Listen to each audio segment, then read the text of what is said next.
I've got to talk about the AFCON. I mean, I don't watch the AFCON. Look, and there's nothing wrong with that. I don't watch Copa America.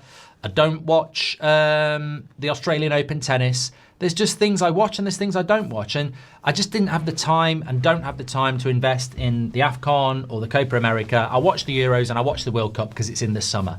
But if it was on in January, I think I'd skip a few games, to be honest, of the Euros or the World Cup. So, look, I didn't watch it, but I saw the drama. And the big question is, and I think I'm getting this right, it's Morocco-Senegal. There's a controversial penalty in the last minute of the game. Senegal go off the pitch for 17 minutes. They come back on. Díaz takes the penalty in the last minute that would win them the game. He dinks it down the middle. Mendy catches it, and people are saying he missed it on purpose. I don't know. I like to have an opinion. I don't know. In the red corner, he missed it on purpose.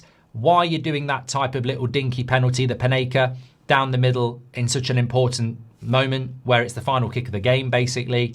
Why is Mendy just catching it, walking forward nonchalantly, and none of his players are running towards him and jumping all over him? He's just saved a penalty in the final of the AFCON in the last minute, and if that goes in, you're probably out. The reaction to the penalty save did seem a little bit muted. But then you've got the Moroccan manager not looking happy with Díaz. You've got Moroccan players not happy with him. I don't know. And I don't think we're ever going to know. I would have smashed it. I would have absolutely smashed it high, low, in the corner. I would not have done that on such an important penalty. Because even if, you look an idiot. But look, a very strange set of affairs in the sense anyway that one team went off for so long. You don't want to see that sort of stuff happening. And I've seen a few bad decisions where you go, walk off, everybody off, but you can't do that. You can't do that. So let me know your thoughts. Look, we're never going to know the truth anyway, are we? But I think you've got to lean on the side that, he didn't do it on purpose. Some people think there might have been agreement that he'd miss it to get Senegal back on the pitch so they could finish the final.